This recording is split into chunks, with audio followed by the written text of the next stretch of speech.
നമ്മുടെ ഷോറൂമിൻ്റെ രണ്ടാമത്തെ സ്റ്റോക്കിംഗ് ആണ്. ഇപ്പോൾ രണ്ടാമത്തെ ദിവസം ഞാൻ സ്റ്റോക്ക് ചെയ്യുന്നത്.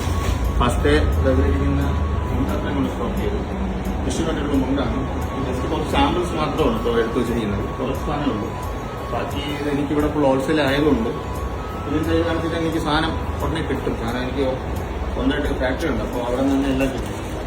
അതേപോലെ ഇത് നമ്മളെ തന്നെ ഫാക്ടറി നെയ്ത സാരിയിൽ പ്രിന്റ് അടിച്ചതാണ്. ഈ മാൻ്റെ ഡിസൈൻ കുറേ ഡിസൈൻസ് ഉണ്ട്. ഇതെല്ലാം ഇതേപോലെ കുറേ ഡിസൈൻസ് ഉണ്ട്. ഇതെല്ലാം ഇവിടെ വന്നു കഴിഞ്ഞാൽ ഫുൾ ഹോൾസെയിലാണ്. പിന്നെ മിനിമം ക്വാണ്ടിറ്റി അങ്ങനെയൊന്നുമില്ല. ഒരു പീസ് എടുത്താലും ഹോൾസെയിൽ റേറ്റ്. ആ ഒരു രീതിയിലാണ് ഞാൻ ഇവിടെ ചെയ്യാൻ പോകുന്നത്. ഇപ്പോൾ തന്നെ മാൻ്റെ തന്നെ കുറേ ഉണ്ട്. ഈ കളർ മാത്രമല്ല, അടുത്ത് ഫ്ലെമിംഗോ, പിന്നെ മുന്താണിയുടെ ഫോട്ടോസും കാര്യങ്ങളും എല്ലാം ഞാൻ വേറെ ഇട്ടിട്ട് എൻ്റെ ഇൻസ്റ്റയിലോട്ട് ഞാൻ അപ്ലോഡ് ചെയ്യാം. ഇതിപ്പോൾ നമ്മൾ താഴെ വരുന്ന ഇതിൻ്റെ ഫ്ലെമിംഗോയാണ്. ഈ താഴെ ബോർഡിൻ്റെ അവിടെ വരുന്നതാണ് ഇതെല്ലാം. അതെല്ലാം അടിപൊളിയായിരിക്കും. ഇതിൻ്റെ ഫോട്ടോഷൂട്ടിൻ്റെ ഫോട്ടോസൊക്കെ ഉണ്ട്. അത് ഞാൻ ഇട്ടേക്കാം.